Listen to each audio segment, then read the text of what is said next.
Hey guys, welcome back to another video. And today we're just going to look at how to file your return of earnings with the Department of Labor.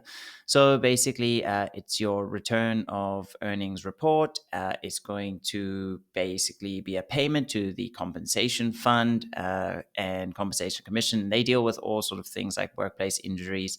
And basically, it's your insurance as a small business. If you have an injury at work or something along those lines, that you are covered for it.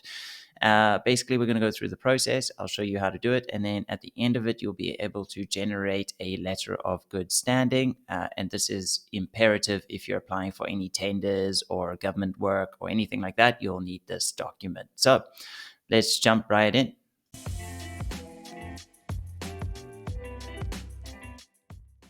So this whole process is going to start here on pfonline.labor.gov.za, and you're going to have to sign in with your username and password. If you don't have that, you can just register quick and easy. But for now, let's log in. Then what you're going to do is select the organization that you want to be working with. And if that's not there, you obviously have to link it. And if you've never registered, you can register there. But for now, I have mine here. So I'm going to go select organization. And you'll just let it load up so you see the company that you're working with. You see it pop up over here. That means it is selected. Next, you want to go to Submit Return of Earnings. If you're not logged in, it will ask you to log in again. So you can use your same username as password from earlier. And then once you're logged in, select the organization that you want to work with. If this isn't an option to select that exact organization, don't worry, I'll show you where to go in the next step.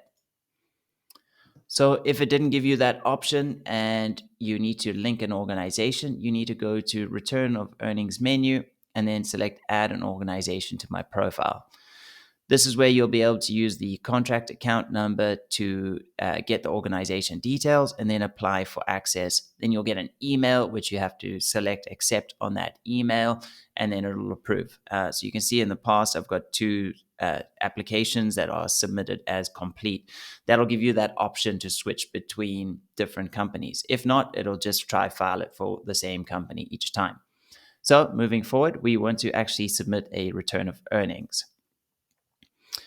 So at this point, you just need to update any details that are missing.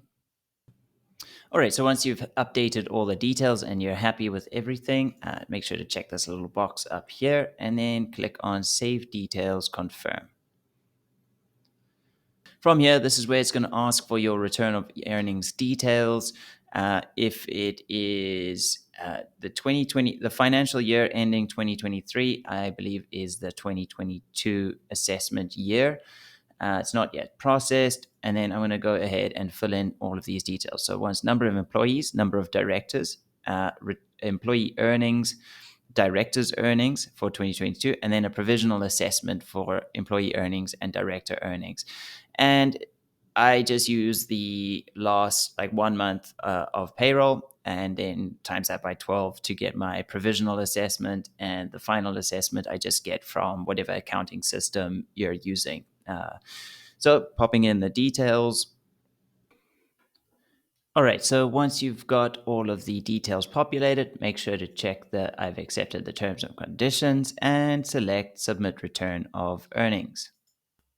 You'll then be presented with a bit of a summary and you can confirm the values if you are happy with it.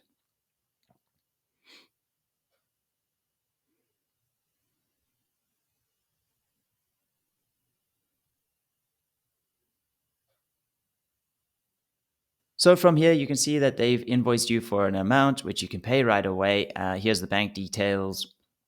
And basically, once that's paid, allow 2 or 3 days for that to clear. When you are ready to print your letter of good standing, basically, you will select the organization and then you'll just go print letter of good standing.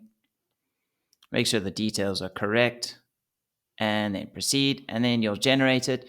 And then it's going to open up a PDF with a password, and that password can be opened by an OTP, a one-time PIN that's sent to your email or cell phone address, depending on what you've got on the system. So just look out for that. And then once you've got that document, you can submit it with your tenders, and hopefully that all goes well. So that's it for today. Hopefully, this helped. It wasn't something that I found easy to figure out on my own. And as with most things in South Africa, there isn't a lot of information out there. So if you have any questions, do leave them in the comments. Maybe someone else will be able to help. Can't guarantee that I'll be able to help every question, but if it does help someone out there, I'm happy that it has helped. I'm Andy. I do business tips and tricks to help you grow your business. So make sure to like and subscribe, and I'll see you guys in another video.